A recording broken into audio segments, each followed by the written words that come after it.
Bonjour. Aujourd'hui, je te parle en mode journal intime encore. Au niveau de la parentalité, comment que moi je perçois ça en ce moment. Parce que c'est une question qui me revient souvent, tu sais, quand tu dis au monde que tu as un enfant, tout ça, puis tout le monde te dit ah, puis c'est comment être papa, puis comment tu trouves ça être papa, tu sais, comme dans les follow-up. Et veux pas, je pourrais répondre tout le temps ah, c'est cool, c'est cool, c'est cool. Mais ce serait pas 100% vrai.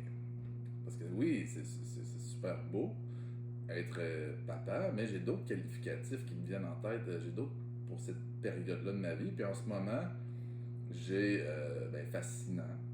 Parce que tu as regardé un être vivant comme ça qui naît, puis il commençait à se développer, tout ça, c'est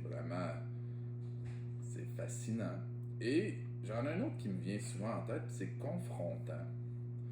Pourquoi je dis confrontant? Parce que je trouve que ça me confronte beaucoup à des facettes de moi que peut-être je portais moins attention avant que qu'un être dépende de moi, veut pas.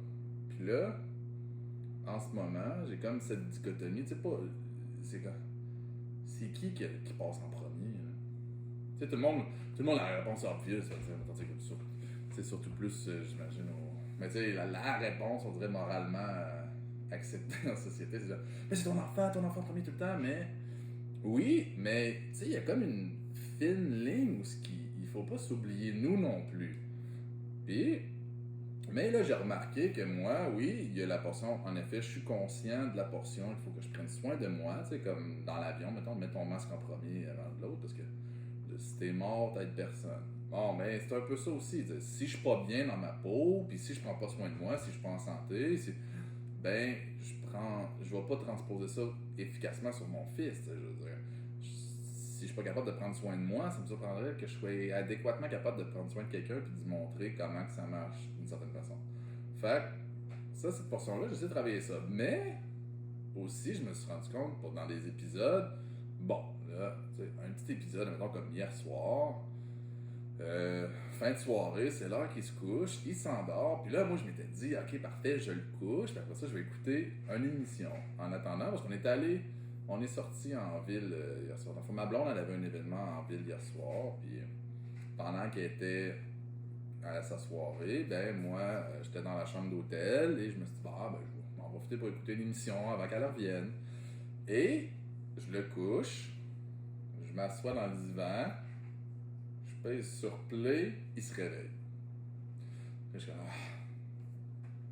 Bon, ça, ce pattern-là s'est répété une couple de fois jusqu'à ce que année.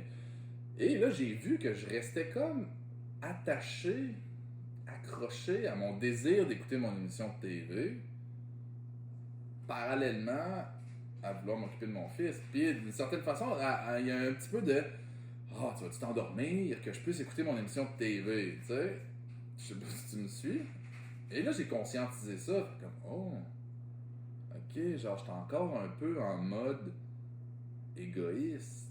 J'ai pas tout à fait franchi le cap de, oui, je prends soin de moi pour mieux prendre soin de toi, mais le cap de, quand t'as des besoins, j'y réponds avec tout mon cœur, puis ça me fait plaisir.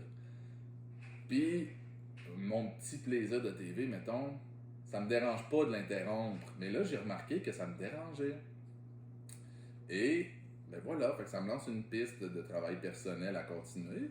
De faire comme, ok, tu sais, ça c'est là, c'est présent. Et je peux pas le nier. Ça s'est ressorti. Il y a des affaires de même qui ressortent des fois avec le petit. C'est comme, euh, je suis peut-être plus impatient que je pensais. Ou parce que là, des fois, justement, c'est moi qui pensais une grande patience. Puis là, s'il pleure, puis là, je me dis, Caroline, je suis pas patient aujourd'hui. Qu'est-ce qui se passe? Pourquoi je suis pas patient aujourd'hui? Parce que c'est ça une bonne introspection. Quand ces émotions-là remontent, tu dis, je suis pas patient. Pourquoi je suis pas patient? Ah, ok, bon, mais je suis pas patient parce que là, finalement, si je remonte vite, vite, ça peut être, je suis pas patient parce que là, je me suis couché tard, j'ai pas dormi beaucoup, puis là, un matin, j'ai le goût de prendre ça relax, puis toi, ben, tu veux pas prendre ça relax, toi.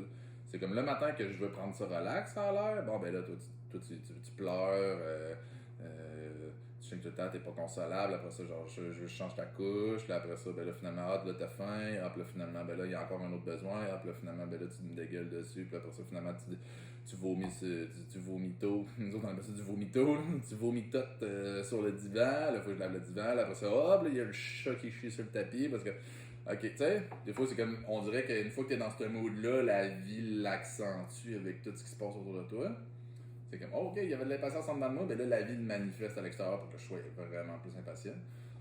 Donc, c'est ça, je trouve que c'est confrontant à ce niveau-là. Je me dis, oh boy, ah, ça c'est en dedans de moi, ah, ça c'est là.